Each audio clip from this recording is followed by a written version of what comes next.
रोज एक नई कहानी देखने के लिए चैनल को सब्सक्राइब करें और बेल आइकन दबाना ना भूलें। मीनाक्षी बहुत ही सुंदर थी, साथ ही वो समझदार भी थी। वो अपनी डाइट और फेस को ग्लो करने के लिए कुछ ना कुछ खाती रहती। उसको खाने में मलाई बहुत पसंद थी। गर्मी का वक्त था, बाहर बहुत गर्मी हो रही थी और हम सब जानते हैं कि गर्मी में बाहर जाने से बॉडी पर टैनिंग हो जाती है। एक दिन मीनाक्षी घर में बैठकर फोन चला रही थी। उसने YouTube पर मलाई खाने के फायदे देखे। YouTube पर बता रहे थे कि मलाई खाने से मांसपेशी की कमजोरियां दूर होती हैं और महिलाओं को भी कमजोरी नहीं होती। साथ ही आंखों के लिए भी फायदेमंद होती है। जिसके बाद वो और भी ज्यादा मलाई खाने लगी। एक दिन वो अपनी ऑफिस की फ्रेंड सीमा के साथ ऑफिस जा रही थी। मीनाक्षी दुकान से मलाई खरीदती है। ये देखकर सीमा कहती है, मीनाक्षी, क्या तू रोज रोज ये मलाई खरीद कर खाती रहती है? तू रोज एक ही चीज खाकर बोर नहीं होती है क्या? नहीं, भला कोई अपनी पसंदीदा चीज खाने से कभी बोर हो सकता है क्या? मुझे मलाई बहुत पसंद है, इसलिए ही तो खाती हूँ। पर मलाई खाने से क्या ही फायदा है? कुछ ऐसा खाना जिससे तेरे शरीर को लग जाए। मलाई खाने के क्या ही फायदे है? न स्वाद है और न ही कुछ और। उसमें इतना सारा फैट है। बस रोज के रोज मलाई खाती रह तू। क्या बात कर रही है? तुझे मलाई खाने के फायदों के बारे में नहीं पता क्या? देख, तुझे मैं बताती हूँ। मलाई खाने से मांसपेशियों की कमजोरी दूर होती है। महिलाओं में कमजोरी को दूर करने में मददगार होती है मलाई। और साथ ही आँखों के लिए भी ये बहुत फायदेमंद है। समझी बुद्धू? पर मैंने तो सुना है कि मलाई खाने के अलावा मलाई चेहरे पर भी लगाते हैं, जिससे चेहरे पर दाग धब्बे नहीं होते, टैनिंग दूर हो जाती है, चेहरा ग्लो करता है। अच्छा, इसके बारे में मुझे नहीं पता था। मैंने आज तक बस मलाई खाने के फायदे ही सुने हैं, पर तूने तो मुझे लगाने के लिए भी बता दिए। थैंक यू बहन। अब चल ऑफिस चले, वरना लेट हो जाएंगे। दोनों बातें करते करते ऑफिस चली जाती है। मीनाक्षी के दिमाग में अब मलाई खाने के साथ साथ मलाई लगाने का भूत भी चढ़ गया। अब वो पूरे दिन गूगल पर मलाई के बारे में जानकारी इकट्ठी करती रहती। एक दिन मीनाक्षी घर में थी और उसने देखा कि फेस को ग्लो करने के लिए मलाई के होम रेमेडी के बारे में दिखा रहे थे। फिर क्या था, मीनाक्षी ने मलाई ली और रेमेडी तैयार करके अपने चेहरे पर लगा ली। वो कुछ देर फेस पैक लगाकर बैठी ही थी कि उसकी माँ सरला उसको देखकर डर गई और जोर जोर से चिल्लाने लगी, भूत भूत, बचाओ बचाओ, मेरे घर में डायन बैठी है, कोई तो बचाओ। आलतू जलालतू, तू आई बला को टालतू। अपनी माँ को चिल्लाते देखकर मीनाक्षी कहती है, माँ, ये मैं हूँ, तुम्हारी बेटी मीनाक्षी। ये मैं ही हूँ, ना कि कोई डायन। अब चिल्लाना भी बंद करो। अरे ओ नास बेटी औलाद, तूने अपने इस चेहरे पर क्या गोबर पोत रखा है? ये क्या करके बैठी है? माँ, ये कोई गोबर नहीं है, बल्कि मलाई का बनाया हुआ फेस पैक है। अभी तक तो तुझे मलाई खाने का शौक था, अब ये नया शौक कब से पाल लिया तूने कि मलाई को चेहरे पर भी लगाया जाता है? तुम रहने दो माँ, तुम्हें नहीं पता, मैं बाहर जाती हूँ, मेरी बॉडी पर टैनिंग हो जाती है और मेरी गोरी स्किन काली नजर आने लगती है। तेरा कुछ नहीं हो सकता है। इतना बोलकर सरला वहाँ से निकल जाती है। अब मीनाक्षी की जब जब छुट्टी होती तो वो घर पर मलाई के नए नए तरीके के फेस पैक बनाकर अपने चेहरे पर लगाती रहती। कुछ दिनों में उसके फेस पर ग्लो आने लगता है। कुछ दिन बीत जाते हैं और वो खुद की ही अपनी धुन में गाना गुनगुनाते हुए बाजार मलाई खरीदने जा रही थी। तभी वो शिवम नाम के लड़के से टकराती है। मीनाक्षी उसको गुस्से में बोलती है, तुम्हें दिखाई नहीं देता क्या? क्या देखकर चलना ही नहीं आता? मैडम, आपको भी दिखाई नहीं देता क्या? वाह वाह, एक तो चोरी, ऊपर से सीना चोरी। एक तो तुम मुझसे टक्कर खा रहे हो, ऊपर से उल्टा मुझे ही जवाब दे रहे हो। अरे मैडम, आप भी अजीब हो। मुझे टक्कर मारकर मुझे सॉरी बोलने के बजाय मुझे सुना रही हो। सॉरी बोलेगी मेरी जूती, समझे? तुम लड़की हो या आफत की पुड़िया? इतना घमंड किस बात का है तुम में? मैं घमंड क्यों ना करूं? मैं लड़की हूँ, आई समझ में। अब चलते बनो यहाँ से। इतना बोलकर वो वहाँ से निकल जाती है और अपनी मलाई लेने जाती है। अब आए दिन वो नए नए तरीके से मलाई लगाती और वो कुछ भी बनाती उसमें भी मलाई डालकर खाती। साथ ही मलाई लगाने और खाने के लिए अपनी माँ को भी देती। एक रात मीनाक्षी मलाई खा रही थी, तभी उसकी माँ उसके पास पानी का ग्लास लेकर आती है और उसके हाथ से मलाई छीन लेती है और कहती है, अब इसको रात को खाना तो छोड़ दे, जब देखो मलाई खाती रहेगी या तो मुंह पर लगाती रहेगी। अरे माँ, इसको खाने से और लगाने से ना ग्लो आता है और स्किन को पोषण भी मिलता है। देखो देखो मेरा फेस कितना ग्लो कर रहा है। हाँ हाँ, देख लिया तेरी मलाई का कमाल। पर इसको रात में मत खाया कर, तुझे भूख कम लगने लगेगी। पेट फूलने की समस्या मलाई के अधिक सेवन से हो सकती है। तू क्या चाहती है कि तू मलाई खाए और पेट में तुझे दिक्कत आ जाए? चल सो जा अब। अरे माँ, पर मलाई तो देकर जाओ, पक्का नहीं खाऊंगी मैं। नहीं दूंगी, तेरा कोई भरोसा नहीं है। इतना कहकर सरला उसके कमरे से मलाई लेकर चली जाती है।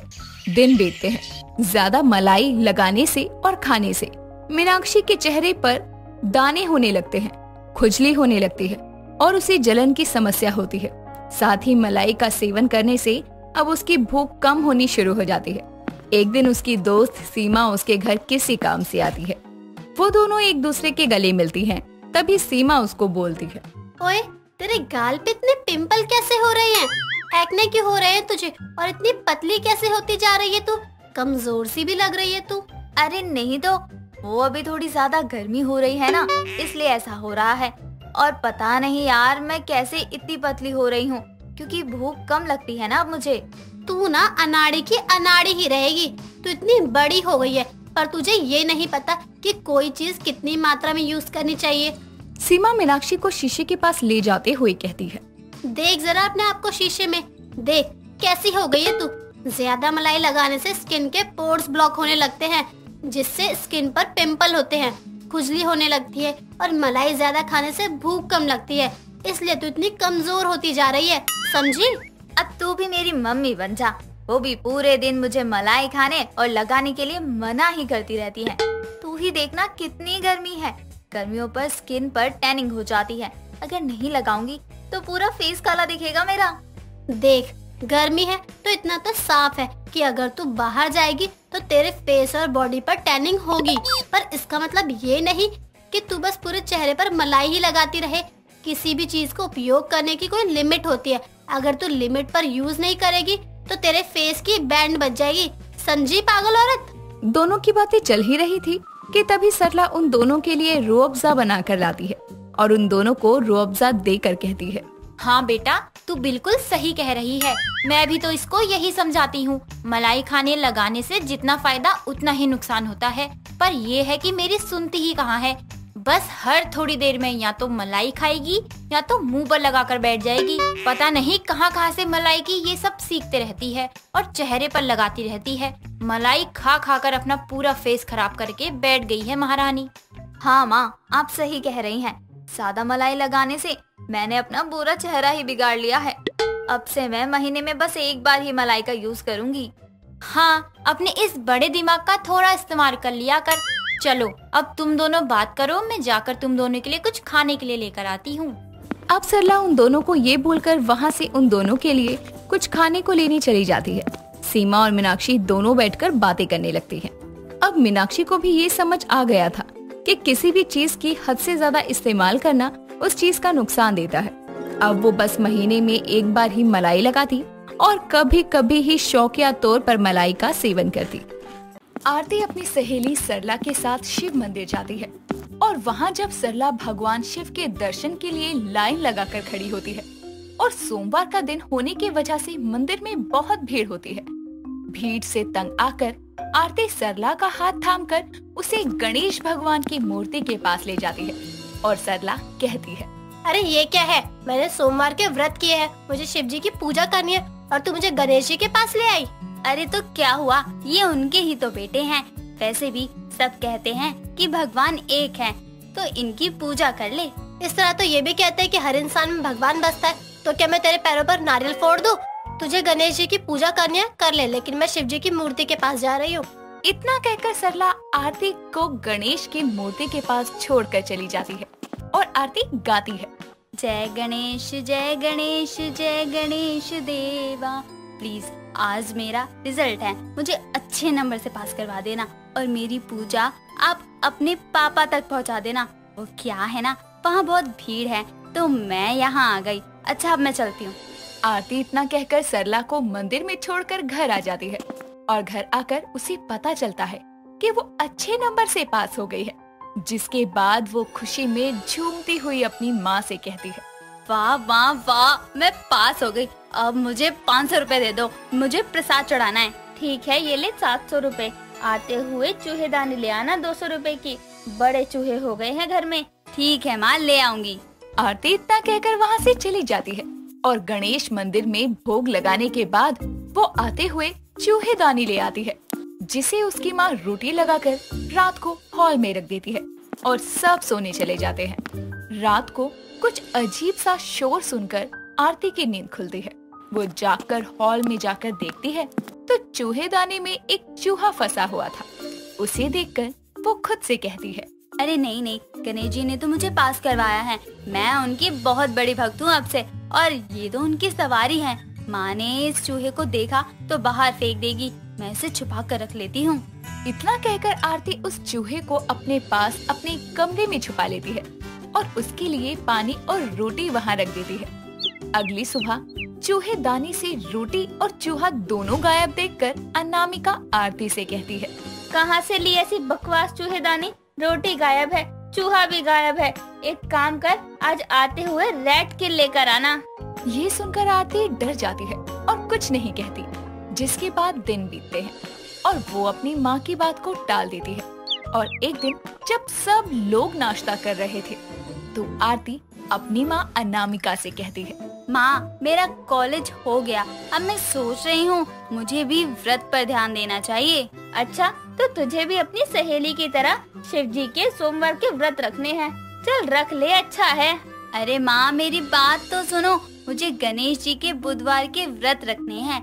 वैसे भी पापा की पूजा करो या बेटे की, बात तो एक ही है ना, है तो दोनों भगवान ही। तेरी सभी बातें बिना सिर पैर की होती हैं। बाकी चल रख ले तुझे जो भी व्रत रखना है, पर दिल से रखना, कहीं छुपकर कुछ खा ले और मुझे कल रैट किलर लाकर दे दियो। चूहे बहुत हो गए हैं, जब भी बोलती हूँ लाने को तो तू कोई जवाब ही नहीं देती। हाँ हाँ माँ, मैं तो भूल ही गई थी, आप चिंता मत करो, मैं आज शाम को लाकर देती हूँ ना आपको। आरती अपनी माँ को झूठा दिलासा देती है और वो अपनी माँ को रैट किल नहीं लाकर देती। तभी एक दिन उसका भाई अपने कमरे से चिल्लाते हुए नीचे आकर अपनी माँ और बहन से कहता है, माँ देखो ये क्या हुआ, मेरी 5000 की नई शर्ट चूहे ने कुतर दी। अभी तो इसको एक बार भी नहीं पहना था, ये क्या हो गया? अब तो दुकान वाला भी वापस नहीं लेगा, मैं क्या करूँ माँ? अरे नलायक, मैंने तुझे बोला था चूहे मारने की दवा लाकर दे, तेरे बस की कुछ नहीं है, मैं खुद लेकर आऊंगी आज। ये सुनकर आरती डर तो जाती है लेकिन चेहरे पर शिकन नहीं आने देती। अब से आरती रोज अपने चूहे का ध्यान रखती और गणेश पूजा किया करती, जिसके बाद वो बुधवार के व्रत भी चालू करती है। साथ के साथ वो अपने कमरे में अकेले खाना खाया करती। इन सब चीजों को देखते हुए अनामिका को उस पर शक होने लगा था और एक दिन वो उसके कमरे में छुपकर जाकर देखती है तो वो 4 चूहों को एक डब्बे में रखकर खाना खिला रही होती है। हीरा मोती कुक्कू गुच्चू, देखो मम्मी तुम्हारे लिए रोटी लाई है, चलो चलो खा लो, फिर तुमको भैया की शर्ट नहीं खानी पड़ेगी। अच्छा, तो इसलिए चूहेदानी काम नहीं कर रही थी? मैं पूछती हूँ क्या है ये सब? माँ कितने क्यूट है ना ये, मैं नहीं चाहती कि तुम इनको मारो, इसलिए मैं रोज चूहेदानी लगाकर इनको पकड़ लेती हूँ और पाल लेती हूँ। ला मुझे दे, मैं इनको गली के बाहर छोड़कर आती हूँ। अनामिका इतना कहकर चूहे का डब्बा लेने लगती है, लेकिन आरती जानबूझकर चूहे गिरा देती है, जिससे सब चूहे भाग जाते हैं। और ये सब होता देखकर अनामिका चुपचाप गुस्से में वहाँ से चली जाती है। जिसके बाद दिन बीतते हैं, चूहे ऐसे ही घर में आफत मचा कर रखते हैं। जिसके बाद एक दिन आरती अनामिका से आकर कहती है, माँ मेरे गणेश जी के व्रत पूरे हो गए हैं, मैं सोच रही थी घर में एक गणेश पूजा रख लें। ठीक है, रख लेते हैं, परसों बुधवार है, परसों करते हैं पूजा, यही सही रहेगा। तू अपने लिए एक सूट ले आ, जा मेरे पर्स से पैसे ले ले। थैंक्स मम्मी, अब कितनी अच्छी हो। आरती इतना कहकर वहाँ से चली जाती है और अनामिका के पर्स से पैसे लेकर एक महंगा सा सूट लेकर आती है और अपनी अलमारी में रख देती है। जिसके बाद वो अलमारी को बंद करना भूल जाती है। दिन गुजरते हैं और गणेश पूजा का दिन आता है। आरती जैसे ही नहाकर सूट पहनने के लिए सूट निकालती है तो चिल्लाती है। उसके चिल्लाने की आवाज सुनकर उसका भाई और माँ उसके कमरे में आकर कहते हैं, क्या हुआ, ऐसे क्यों चिल्ला रही हो? बता भी क्यों घर सर पर उठा रखा है? क्या बताऊं आप लोगों को, दिखता नहीं है क्या? चूहे ने मेरा सूट कुतर दिया। ये सूट मैं आज ही गणेश पूजा के लिए पूरे 10,000 का लाई थी। अब मैं क्या करूँगी? अच्छा हुआ आपके साथ, जब इन चूहों ने मेरी 5,000 की शर्ट फाड़ी तब तो आपको बड़ा मजा आया था। प्रवीण की बात सुनकर जैसे ही आरती अपनी बाकी के कपड़े चेक करती है तो वो सब भी चूहों ने कुतर दिए होते हैं। ये सब देखकर आरती रोने लगती है और रोते हुए कहती है, अब मैं गणेश जी की पूजा में क्या पहनूंगी? इन चूहों ने तो मेरा सारा काम खराब कर दिया। बताओ, जरा एक माँ बनकर पाला था मैंने इनको, अब एक माँ के कपड़े भी कोई खाता है क्या भला? आरती ये सब बोलकर रो ही रही थी कि तभी अनामिका के मोबाइल पर पंडित जी का कॉल आता है और वो उठाकर बोलती है, जी नमस्ते पंडित जी, बताइए। राधे राधे अनामिका जी, मैं आपके घर 5 मिनट में आ जाऊंगा। सब तैयारियां तो हो गई है ना? जी पंडित जी, सब हो गया है, अब आप आ जाइए, बस आपकी ही प्रतीक्षा है। ये बोलकर अनामिका कॉल कट करती है और अनामिका अपने कमरे में जाकर अपनी एक साड़ी लेकर आती है और आरती को देते हुए कहती है, चल चल रोना बंद कर और मेरी ये साड़ी डाल ले। नई की नई है, मैंने अभी तक नहीं डाली। वैसे भी एक बेटी माँ के कपड़े तो पहन ही सकती है। अनामिका की बात सुनकर आरती अपनी माँ की साड़ी पहनकर आती है और विधि विधान से गणेश पूजा करती है कि तभी एक चूहा घर के मंदिर के आगे से गुजरता है, जिसे देखकर आरती की आंखें नम हो जाती है और अनामिका कहती है, अब तू रोना शुरू मत कर देना, ठीक है? मैं इन्हें मारूंगी नहीं, लेकिन मेरी चूहेदानी वापस कर। तेरे भाई के हाथों इनको किसी खुले पार्क में रखवा दूंगी। पक्का ना माँ? ये वादा तोड़ोगी तो नहीं? मैं गणेश पूजा करती हूँ और मैं नहीं चाहती कि भगवान गणेश जी के प्रतीक इन चूहों की जान जाए। जिसके बाद अनामिका के तसल्ली देने पर आरती खुश हो जाती है और घर में चूहेदानी लगवा लगवा कर चूहों को पकड़ती है। जिसके बाद धीरे धीरे उसके घर से चूहे बिल्कुल गायब हो जाते हैं और इस तरह आरती की भक्ति भी रह जाती है और उसके घर वालों को चूहे से राहत भी मिलती है। अब आरती अपने घर में हर महीने एक गणेश पूजा करवाया करती और खुशी खुशी अपने परिवार के साथ रहती। दोस्तों, अगर आपको ये कहानी पसंद आई तो इसे लाइक करें, शेयर करें और कमेंट करके बताएं कि कहानी में आपको सबसे अच्छा क्या लगा।